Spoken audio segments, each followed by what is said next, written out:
today for this global webinar, which will be focusing on tackling biodiversity loss by communicating the links between biodiversity and consumption. We're really fortunate to be joined today by an excellent lineup of panelists and a couple of presentations as well that will really dig into this topic.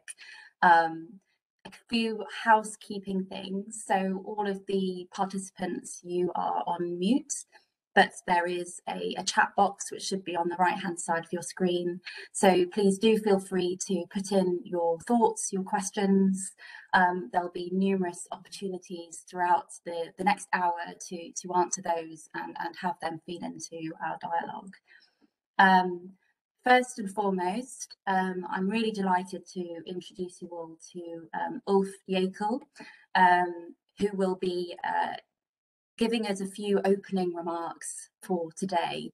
So Dr. Ulf Jäkel is the Head of Division of Sustainable Consumer Protection and Product-Related Environmental Protection at the German Federal Ministry for the Environment, Nature Conservation, Nuclear Safety and Consumer Protection. He is a co-lead of the Consumer Information Programme, which is one of 6 thematic programmes of the United Nations One Planet Network for Sustainable Production and Consumption. Ulf, over to you for some opening remarks. Thank you very much, Hannah, and hello to everybody on the screens. Yes, the Consumer Information Programme is more or less the frame of this work, and the work is we have done and we want to present to you is on biodiversity and consumption. I don't know if you ever have thought about the biodiversity implications of your consumptions when you buy, for example, a t-shirt, an e-bike, or if you eat meat. Have you ever thought of that? But these were the questions when we started working on the link, and we did an analysis on these 3 sectors, what kind of impacts our consumption patterns have in these areas. And we discovered that there is a lot of impact. We use a lot of soil and water for our t-shirts, in particular when they are out of cotton. We endanger nature in very sensitive areas when we plant there soybeans for our cattle feed, or we endanger flamingos at the Altiplano when the lithium mining is taking place. So these linkages are very much not known yet, and I would say the international work on these linkages is starting right now. We thought in the Consumer Information Programme that it would be a good idea to make that more known, to have a working group and to produce a sort of toolkit which can help the consumers, but also governments and industry show what kind of linkages are there between the consumption patterns and the biodiversity.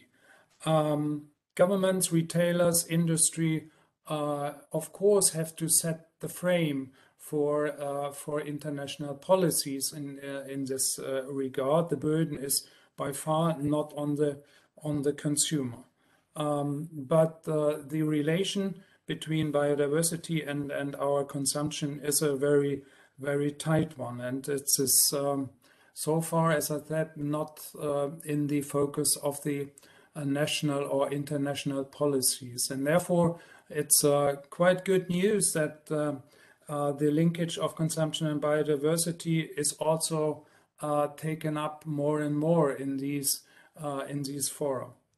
For example, the One Planet Network was able to give some input to the resume session of the latest Conference of the Parties on the Convention of Biodiversity, COP, underscoring that consumers have to be made available concrete and sufficient information on the biodiversity impacts of the consumption. Also in our country, the strategy on biodiversity is addressing this issue to that extent that we are planning measures to make consumers know what kind of biodiversity impacts are caused by their consumption. I'm pretty happy that the working group we set up under the Consumer Information Program was able to produce a very concrete and I would also say operational toolkit in that regard, and my thanks go to all the working group members. And I'm very much looking forward to our discussion today and the presentation of this toolkit. Thank you very much. Thank you, Ulf, for those opening remarks. So as Ulf mentioned, prevailing consumption patterns are coupled with a rapid decline in biodiversity, and unfortunately there still are gaps in effective communication of consumer information on the link between consumption and biodiversity. We want to change this and establish a global understanding and narrative for communication about the links between consumption and biodiversity. And it was with this goal in mind that the One Planet Network Consumer Information Programme set up a working group specifically focused on biodiversity communication, which I am personally really proud to be a co-lead of this working group. So I completely neglected to introduce myself. I'm Hannah Braithwaite and I'm Head of External Affairs for the UN Environment Programme World Conservation Monitoring Centre. But the Biodiversity Communication Working Group is supported by the German Federal Ministry for the Environment and the German Federal Agency for Nature Conservation through a project that's implemented by Adelphi and the OCCO Institutes. We want to activate stakeholders in policy, business and civil society and really support communication and cooperation and enable consumers to make informed choices for sustainable communication by making that communication much more effective. So firstly, the first item on our agenda is a couple of presentations specifically related to the impact of consumption on biodiversity and also how, effective communication methods on biodiversity.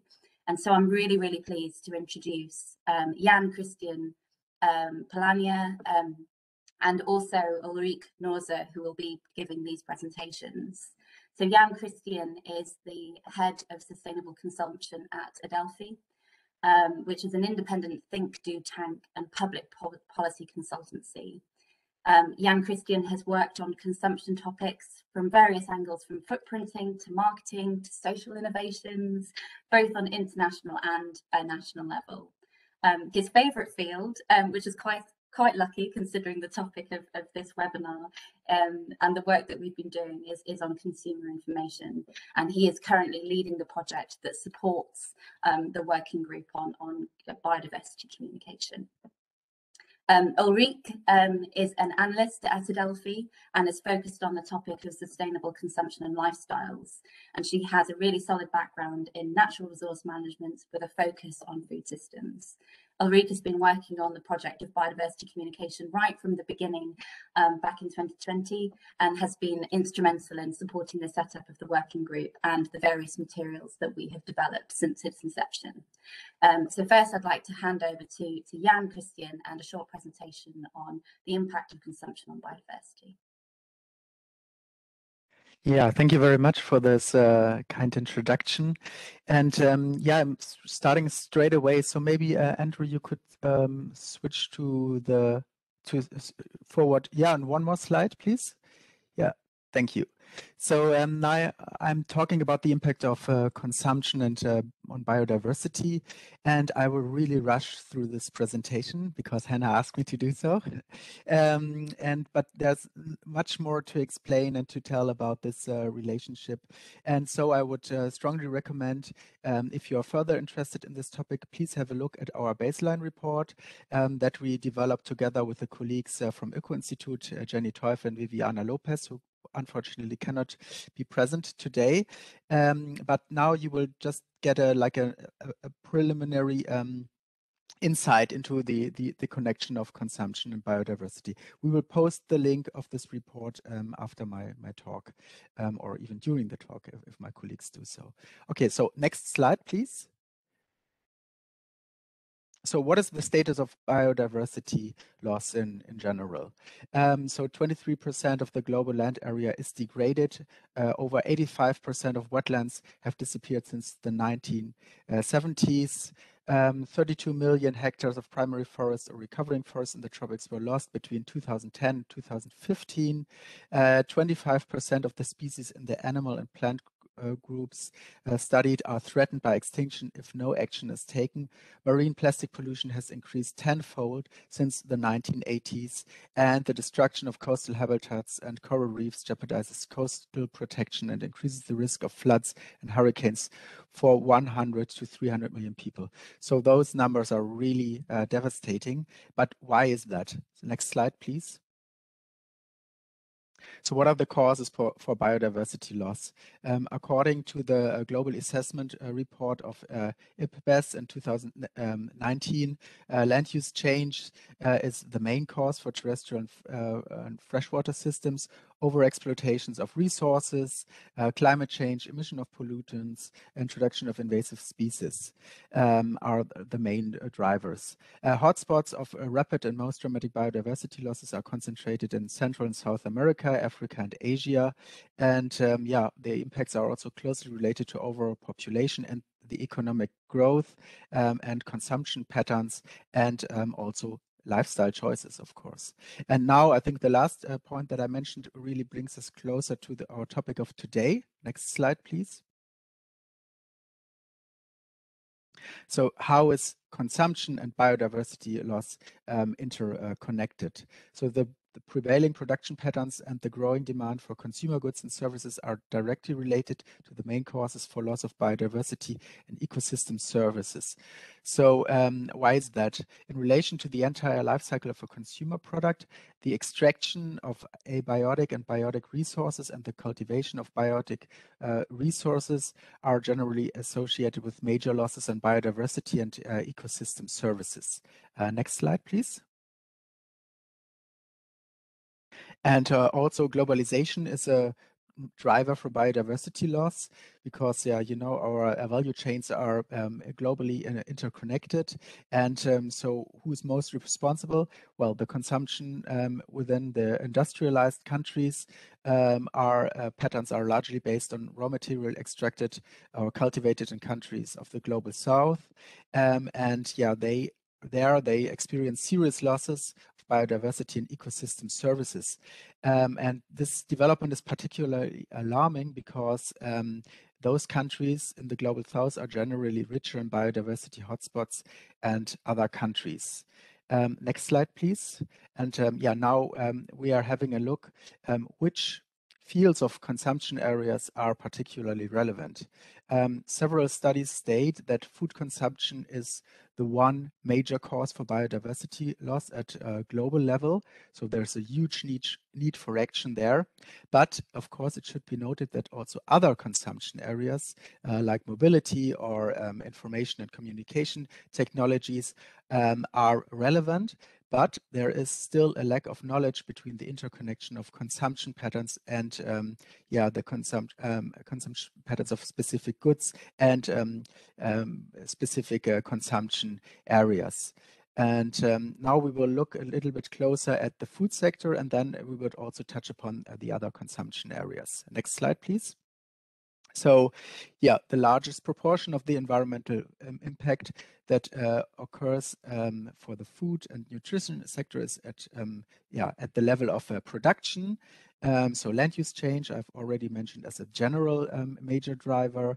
The loss of heterogeneously structured agricultural landscapes characterized by high diversity through intensified management is another cause, and biodiversity loss in connection with emissions resulting from the agricultural processes are other sources. So nitrogen, phosphate emissions, pollutants from the use of plant protection and growth aids are other causes. Yeah, if you look at food consumption habits, then the consumption of animal products is a key issue. So yeah, structural changes needed both production and consumption levels are actual key. And how could we do this? Next slide, please. So yeah, of course, we should purchase food produced with a lower environmental impact. Yeah, food that is produced without destroying ecosystems is important. Implementation of measures designed to reduce food waste. Ulf already mentioned it as an important point to tackle those issues. Implementation of measures aimed at reducing the use of animal products is another one. And yeah, also the purchase of old and rare varieties to promote agrobiodiversity is another recommendation that we are giving in this report. So next slide, please. Now, yeah, now I'm diving into the different sectors that affect biodiversity loss and how you could actually address this. I've already made the connection between meat consumption and the impact on on biodiversity. So since intensified meat production is associated with feed production in rainforest areas, you could turn easily into a biodiversity hero if you go local like Mary, and so yeah, consume food that is not connected with those global feed supplying value chains, and therefore yeah, have a lowered impact on these areas which are specifically high in biodiversity and ecosystem services. Next slide, please. So now let's look into the connection between biodiversity and fashion, and what is the implication of fashion on the environment and biodiversity. So the fashion industry has a dramatic impact on nature, actually. So the processing of new clothes require around 8,000 different chemicals, which contaminate around 20% of all lakes, rivers, and other fresh water sources. So what could you do as a consumer? Well, be trendy and thoughtful like Anne, and stop buying too much new clothes, refurbish the old one, go secondhand shopping, and yeah, therefore massively reduce the consumption of fashion at all, and yeah, turn into a biodiversity hero with that regard. Next slide, please. And I think we can jump over this one to save a little bit more time. So as also shown in the slide before, there's also a connection between biodiversity and tourism, particularly because tourism takes place in those areas where there's, which are like naturally enriched, so which have a high biodiversity, because that's where people like to go to experience nature. But when you do it like Jack and Lisa, you can reduce your impact there. So do not disturb the wildlife and nature, choose sustainable experiences, choose sustainable modes of transport and accommodation, and yeah, support protected areas. Yeah, also travel to areas that are closer to your home. Next slide, please. And yeah, I will also jump over this because Ulf also mentioned this, that also there's a connection between lithium production, which is important for the production of batteries, rechargeable batteries. So when you start refurbishing your ICT goods, also start secondhand, repair your ICT goods before purchasing new ones, you could also reduce the impact there. Next slide, please. So there is actually something you could do about the reduction of the impact of consumption on biodiversity.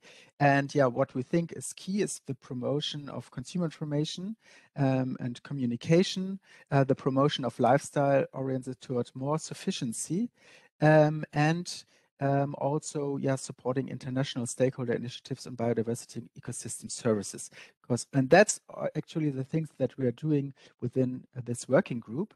And yeah, now my colleague Ulrike will explain further how we are doing this. So I think we can jump directly to Ulrike's slides, and she will share now a little bit more about our toolkit that we're having and how we try to kind of provide communication material that reduces the impact on biodiversity by consumption.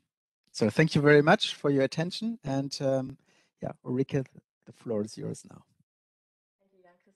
Also, a warm welcome from my side. And we can go to the next slide. Yes, exactly. So now that we've talked about the impact of consumption on biodiversity, I would like now to take the turn to get back to communication. And what we did within our project, we conducted a media analysis and assessed how international organizations already report on the consumption of different products and its effect on biodiversity and ecosystem services. And we looked at reports, campaigns, brochures, and assessed the narrative. So how do they appeal to the audience emotionally or logically? Is the loss of biodiversity the focus, or is it rather the attempt to safeguard biodiversity? And also, is the focus on nature itself, or does a human perspective prevail? And I just want to cherry pick one example, being the meat consumption, because this was also most prominently covered in the document assessed. And there we see that the extinction of species and loss of biodiversity due to meat consumption is very, very prominently featured, and thereby messages are also conveyed very, through an emotional appeal. And by this, communication about this topic also stands out from the other topics like tourism or furniture, sand and gravel that were analyzed within our study. Also, what we found is that, especially in the wake of the COVID-19 pandemic, the stakeholders have really increased their efforts to highlight the links between consumption, biodiversity, and also human health.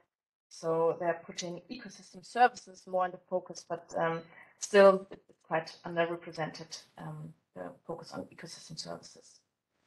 And then out of the media analysis, we developed a communication guide because messages on biodiversity to change daily consumption patterns, they need to be carefully developed.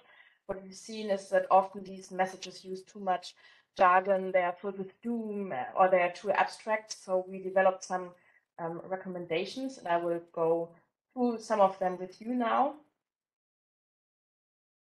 Next slide, please. And so one key finding was, yes, bring it closer to the people. So, for example, to contextualize, what do I mean by this? To create really messages fitting to one's background, geography, and lifestyle. So using native species like plants and animals, really depending and fitting to the audience, to humanize. So to choose a human lead character or testimonial or lead species that people can identify and emphasize with, and also very importantly here is to talk in a human timescale and not about something that is very far away. And then last but not least, also to personalize, so use individualistic messages and languages and the impact they can have, which brings me directly to the next point, to the next slide as well, thank you. To include a call to action. So really tell the audience how the consumption behavior should change to be more biodiversity friendly. And then also to showcase how the proposed action will benefit the consumer. And these are just two quick glance into our communication guide that we developed.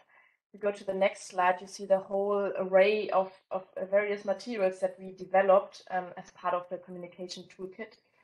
Thank you, Simone, for posting the link in the chat. So we have here the discussion paper that Jan Christian presented, the infographics, the communication guide, some do's and don'ts when communicating about biodiversity and consumption, and also a good practice gallery. We have, apart from the infographics that already Jan Christian presented, we have about the general hot topics, we have also an infographic about the food sector. So if you're interested in that, please feel free to go and visit the online toolkit. But for now, I would say we hand over back to Hannah for the panelist round. Thank you very much, Ulrich and Jan Christian. Yeah, I have to say that the toolkit is really fantastic. I know I'm biased, but it is really great, and it's already really encouragingly been downloaded and hopefully used a fair few times. But I really do encourage everyone to take a look and have a read, because I think it's going to be incredibly useful.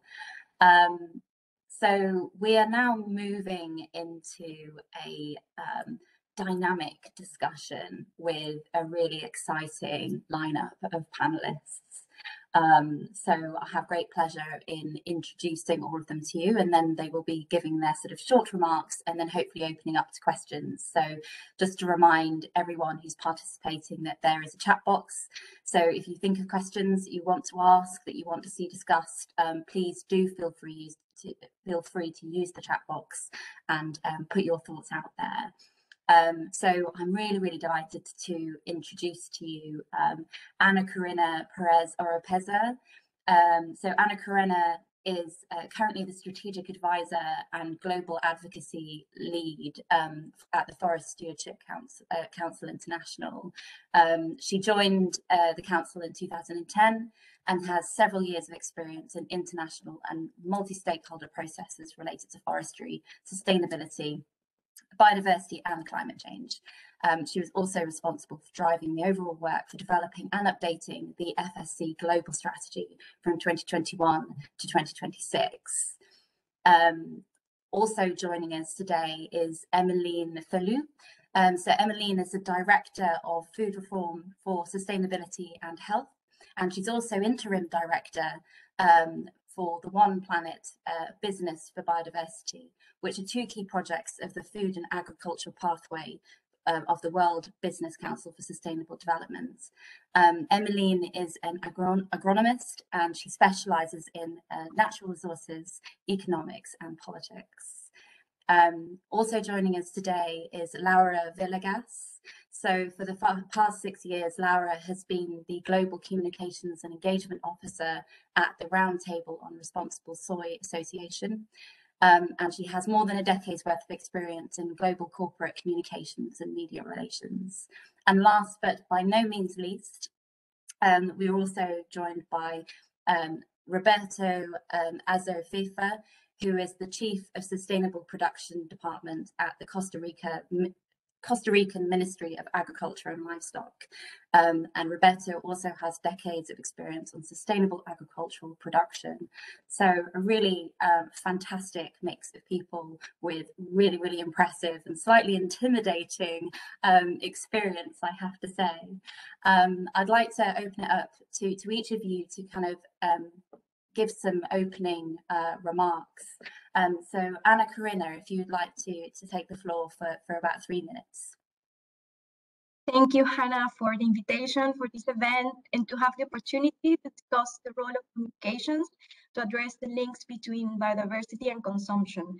In the Forest Stewardship Council, FSC, we've been very active in the One Planet Network since the beginning, even during Rio Plus 20. And we have participating and supported all the efforts in the Sustainable Public Procurement Program, and now in the Consumer Information Program, and more recently in this Working Group 4. And we definitely believe that sustainable production and consumption are key to revert the degradation of nature and the loss of biodiversity and ecosystem service.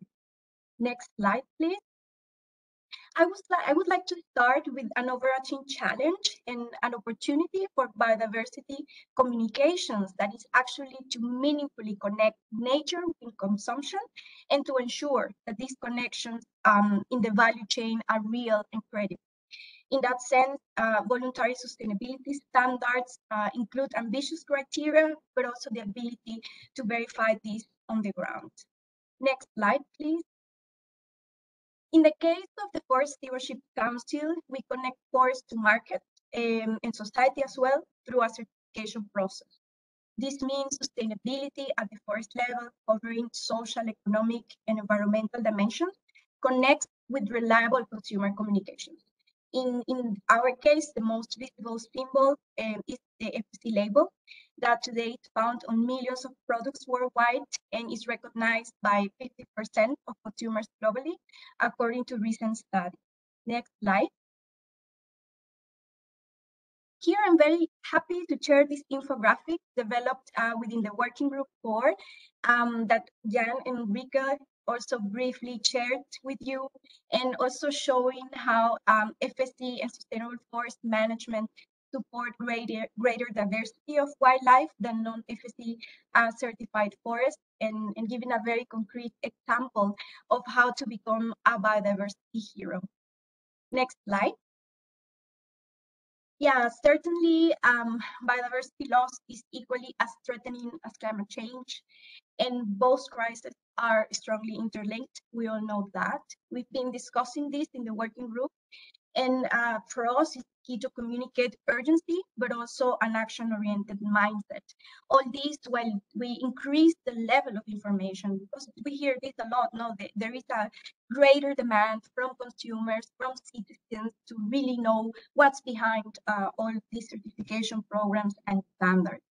In the case of FSC, our challenge and our role is to communicate about the key role of forest and forest stewardship as an effective and powerful solution to address multiple challenges, but it is also looking ahead at new solutions like FSC ecosystem services claims, which enable much more granular information about positive changes on the ground regarding biodiversity, carbon, watershed services. What do they mean? What is the actual change that this certification is driving on the ground? Looking ahead, I would like to conclude with some entry points.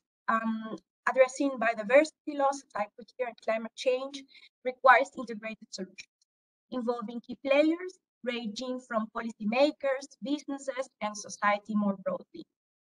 In terms of policymakers, we have in the policy brief different instruments, information, economic, regulatory instruments, but most importantly, integrating biodiversity and ecosystem services into the global agenda for sustainable consumption requires a shift in the attitude of all of us, including policymakers, towards the evaluation of economy performance in general. In that sense, policy actors should therefore advocate for the inclusion of natural capital and external costs along value chains and decision making. Another important opportunity is to couple international commitment, not only with our ambition, but also with clear accountability framework and pathway for implementation. The post-2020 Global Biodiversity Framework that will be approved by the parties of the UN Convention on Biological Diversity is a key process. I'm traveling tomorrow to Geneva to the Biodiversity Conference, and all of us are looking forward to seeing both actions for also clear implementation mechanisms. Businesses also are fundamental players and critical game changers. It is key to continue the integration of conservation, protection, restoration, and sustainable use of biodiversity into business activities that do not pose operational and financial risk, but also to capitalize on innovation and increase resilience of value chains. Regarding broader society, consumers and citizens are paramount to scale up efforts. And it's very important that we don't stay in our echo chamber, our niche that we believe is important, but we do not manage to capitalize further on the multiplier effect of influencers, public figures that can replicate these messages to consumers, but most importantly, to remember that we all wear different hats and we are consumers, we are also citizens. I will stop here. Thank you so much for the invitation and looking forward to advancing this work within the working group and also within the One Planet Net. Thank you. Thank you so much, Anna Karina. I'd now like to hand over to Emmeline for your reflections on this issue. Thanks a lot. I'll try to bring in some of the private sector perspective having heard from the first panelist already, and the need indeed for all stakeholders to work together on that subject. So I'd like to basically bring to this discussion today two main points, and I'll try to do that within the 3 or 4 minutes proposed. The first one is the fact that consumption patterns are the result of a number of factors at play together. And so when we talk about communication, often we do a shortcut and we very quickly think about information and labeling, but this is one tiny little piece of all of the communication and the bigger framework in which we are all playing in order to change consumer behavior. The second point that I want to bring in is to talk about the specific levers that the private sector are having their sphere of influence, and to give some examples of that. So on the first point, as said before, consumption patterns, they're the result of a lot of factors that really play together. And I'll just mention a few ones that will talk to you, I think. The first one, when you think about, for instance, the consumption of food and the relation to the impact on biodiversity, what really plays a role in people's selection is their preferences. So, of course, what's called taste, but it goes beyond than that. The preferences are also influenced by your religion, how you've been brought up, and what your mother and father have been cooking and what you've learned to like. But there is also the knowledge. So often there is a lack of knowledge about the different types of food and their impact on biodiversity. So here, indeed, we can look at the ways to communicate about that information. But there is much more than that. There is also the skills and confidence. Some people would know that, for instance, rebalancing the intake of proteins would have a better impact for the environment, but actually lack the skills and the confidence on actually how to cook more vegetarian options.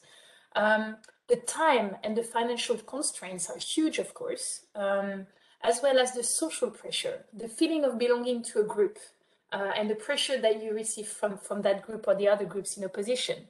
And finally, last but not least, the availability, because often you want to try something and you would like to take something, but it's not available nearby. So all of those are some of the factors that are all very much related. And these are actually the result of two big pieces of that set up actually our environment. There is what's called the food environment, and that one is very much in the control of the companies across the value chain. For instance, how you display the different types of food or wood products or furniture or anything, the signage, the labels. But there is also the enabling environment. That's what goes beyond. It's the policy making, the regulations, the financial framework.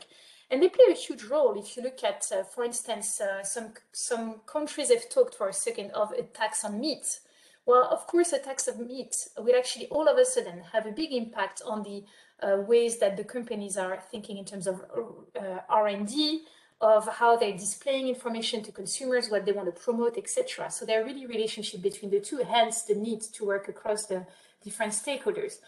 And finally, I want to say that what's under the control of companies is a number of things that really will influence consumer behavior. It's the choice architecture, what you display where. It's the material incentives, of course, how you price what's more sustainable, more biodiverse compared to others. It's the emotional appeals that we've heard about. And it's the provision of information, of course, this idea of labeling, etc. And that one is really the most critical, because information is not sufficient to actually nudge and make really consumer behavior. It works for a small niche number of people, but for a lot of others, you really need to mix the evidence base, the fact that people relate to it, as was said before, and really the link between that's good for me and that's good for the planet. So yes, I look forward to our discussion in the panel to talk more about what can be done more concretely and give specific examples. Thank you. Fabulous. Thank you, Emmeline. And now I'd like to invite Laura to the stage to share her opening remarks. Thank you, Hannah. Well, thank you all, the organizers, for the opportunity to share some ideas with you all today. Just a quick comment on Rtrs. Who we are is Rtrs is a global multi-stakeholder organization, which mission is to promote the growth of production, trade, and use of responsible soy. And for that, Rtrs sets standards, certification standards for production and chain of custody, which is the traceability of this sustainably produced soy. So with regards to the topic that brings us to together, the role of communication in shifting the nature-friendly consumption patterns, I would like to propose from our side some practical perspectives. Next slide, please. First of all, communication have a complementary role. Communications support broader objectives.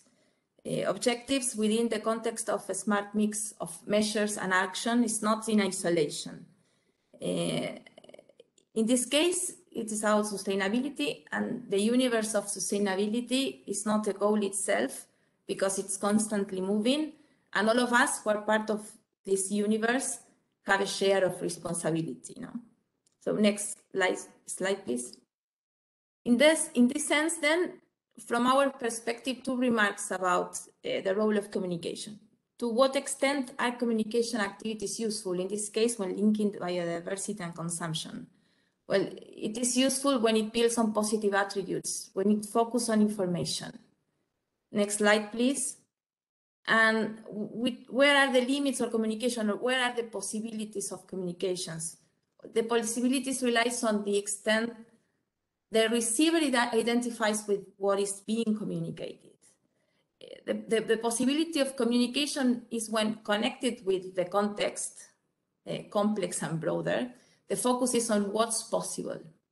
So from our side, 2 things so far to remark on: information and the universe of the possible. Next slide, please. So moving specifically to Rtrs communication approach and view on the topic, on one hand, the association, identity, attributes, and mission are embedded and determines our communication approach. And on the other hand, we said at the beginning that all of us who are part of the universe of sustainability have a shared responsibility. And then, next please, next slide.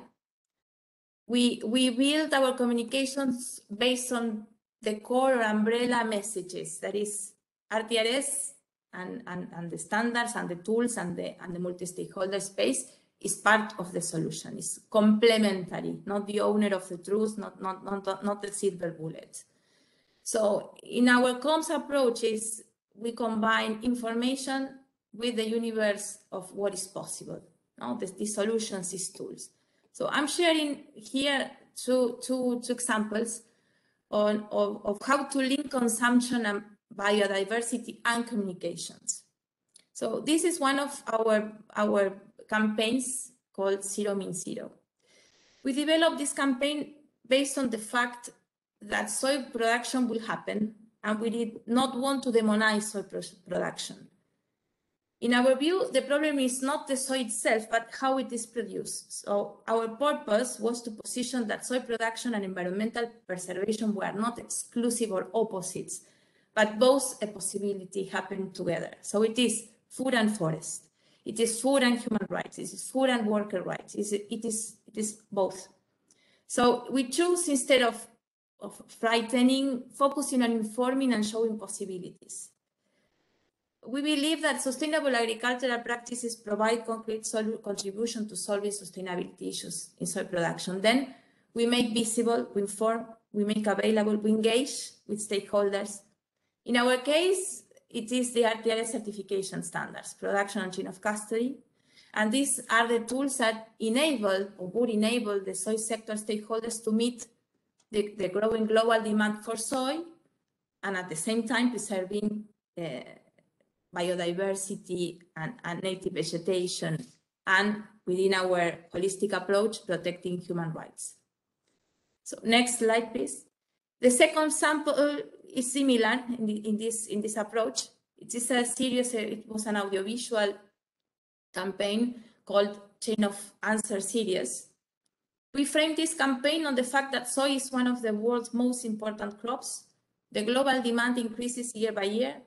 Soy is used in the production of thousands of food products for everyday use, but it's often not visible. It's like a hidden but an essential ingredient. So based on that fact, we propose some questions. How can the growing global demand for soy be met while preserving native vegetation, protecting human rights, etc.? How can soy be supplied sustainably to consumers? So again, we link the topic, showing what's possible, informing options, Rtrs, in this case, our multi-stakeholder platform, and certification schemes that are complementary to a broader of sustainable approaches that can contribute to drive the change. So next slide. We think that these are two good examples on how communications within the context of a smart mix of actions and initiatives and measures can contribute to change behavioral patterns. From our side, our main audience is like a B2B communication at this moment, and directly, of course, it impacts on consumers. That would be the natural journey of our communication approach. But indeed, we believe that this is the approach for what we call responsible communication. It is for commercial communication, you get sales reports. For responsible communications, you get impact. And the impact we look for is this change of behavioral patterns. So that's it from my side, practical examples on how we see this issue. And thank you for the time. Brilliant. Thank you so much, Laura. Roberto, over to you. First of all, on behalf of the Ministry of Agriculture and Livestock of Costa Rica, thanks all of you who are promoting this innovative initiative to link consumption and biodiversity. Communication activities, the role of communication specialists are highly relevant in the effort to incorporate the value of biodiversity associated with products and services into consumer decisions. It is required from the knowledge of communication specialists innovation to get consumer support their consumption decisions on the efforts of goods and services producers to protect and strengthen biodiversity. However, the challenge is huge. It requires resources from communication specialists. It requires effective communication efforts and information for consumer sector. For companies supplying agrotourism and ecotourism goods and services, it is essential to communicate the efforts to protect biodiversity and how visitors can enjoy biodiversity without risks. I consider limits for communication are based on the level of information, knowledge, and sensitivity of consumers in relation to biodiversity. In this field, there is a huge field of actions to do. For somebody who has never had the opportunity or who has never stopped to observe how bees move from a flower to another, or a forest mammal eating wild fruit and through its manure disseminate species of trees, it is very difficult to understand a message about biodiversity. So efforts are required, great efforts in education and information to stimulate consumers' sensitivity to incorporate biodiversity in their consumption decisions.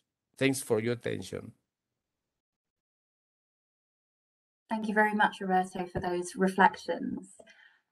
We've had a couple of questions come through on the chat, but one thing that strikes me is I think we've struck a really interesting balance in terms of the panelists that we have today, in that many of you reflect different sectors. So, we have people working in government, people with experience in the private sector, the NGO sector, and I think that we've covered several examples of best practice, examples of where communication has been clear and effective and simple. My question to the panelists, and any of you can jump in to answer, what is the value of collaboration? So this is reflecting on Anna Karina's comments when she was opening, in terms of looking at the multiplier effect and what is the impact of different sectors. Are we going it alone too much? What could the benefit be of collaboration, or maybe the cons of collaboration as well?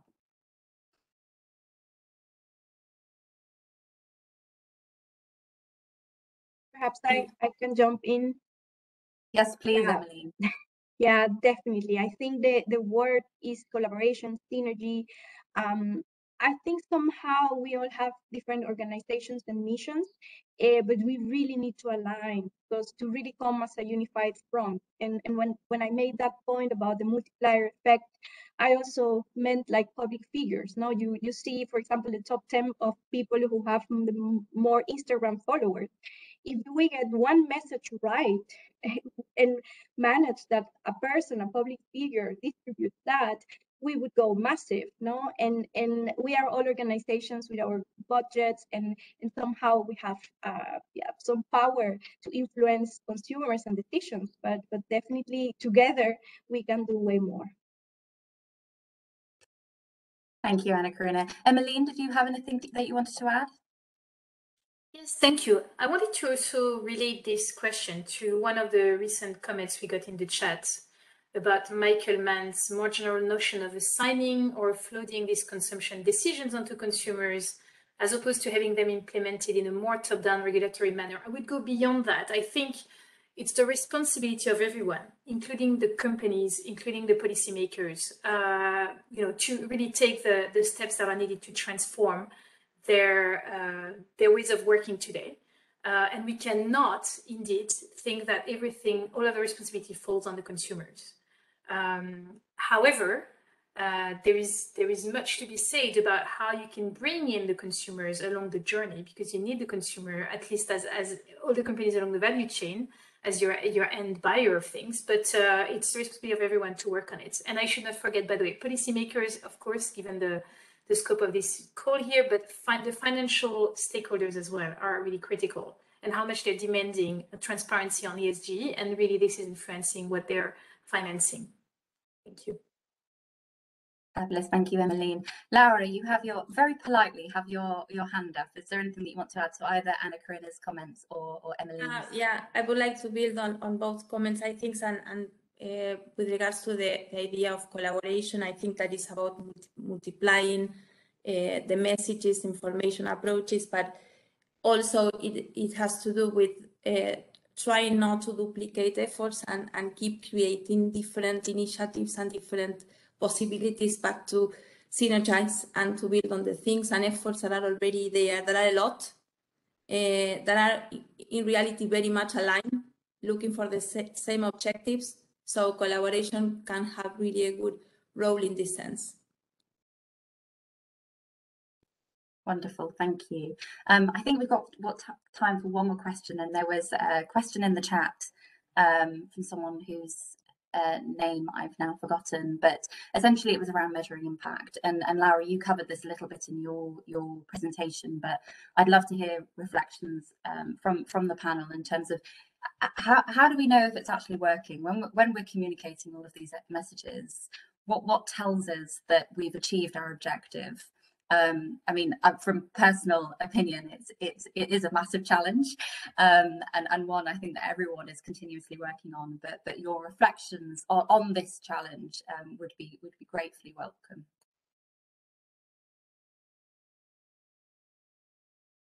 Maybe I can comment. It's a challenge, and it's a mix of quantitative and qualitative, no, especially when speaking about communications that are mainly symbolic things circulating, no?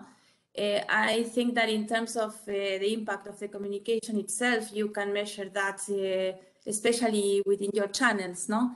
navigation in websites, the consultations, your followers, and how your messages can replicate within stakeholders and other initiatives. As we, for example, this is an example of the impact of things happening and circulating. Also, of course, the market share and KPIs of the organization. I think that at the end, the way to measure that is how the stakeholders and the sector can identify with your approach, and how representative are you of different interests of the stakeholders of your specific sector. Wonderful. Anna Karina, would you like to add to that? Very briefly, because we are approaching the end. So yes, to complement what Laura said, and from a perspective, from a sustainability standard, it's also making sure that everything that happens at the origin, in our case, at the forest level, has standards, story to tell that can be translated to the consumer. And we have this infrastructure, but we need to do more. We need to do more because at the moment it's being seen as a requirement for the certification, but it's actually an opportunity, an incentive, so that businesses can demonstrate how they are adding value to the ground, so that governments can demonstrate how they are building on the SDGs, on the Paris Agreement, so that we can work together, and as Laura said, as a complementary tool with many players to translate these standards and compliant mechanisms into actual stories that can be communicated on the ground. Wonderful, thank you. And with that, I'd like to draw this discussion to a close with huge thanks to our panelists for taking the time to join us and share their reflections and their expertise on this issue related to communication and sustainable consumption with guests and with me as well, and a huge thanks to our other presenters from earlier on in the webinar. As was mentioned, there is a toolkit that has been produced. So the working group on biodiversity communication is still beavering away, but there is a toolkit which is available. I think the link has been posted in the chat and will be circulated after this webinar to everyone who's attended. We're continuing to enrich that toolkit with further elements. So we've got an animated film in the pipeline, more good practices on effective communication, and further resources. So it's always worth to revisit the webpage, have another look, because there may well be more information that should be useful to you in your biodiversity communication and sustainable consumption endeavours. We're also planning a few further public events, so more webinars, maybe I can't remember, but maybe even an in-person thing in the future, which will be a bit of a shocker for all of us, I'm sure. And we're preparing to enter the next stage of the working group. So we're really starting to look at our strategy going forwards, what further opportunities we might have. And again, feel free to contact us if you have any thoughts, if you want to collaborate, if you've got feedback as well. I'm certain some contact details will also be circulated after this webinar. But from me and everyone else, I just want to say a huge thank you for joining us. And I hope you enjoyed it and found it informative. Thank you very much. Bye-bye. Bye. Thank you. Bye-bye. Thank you. Thank you.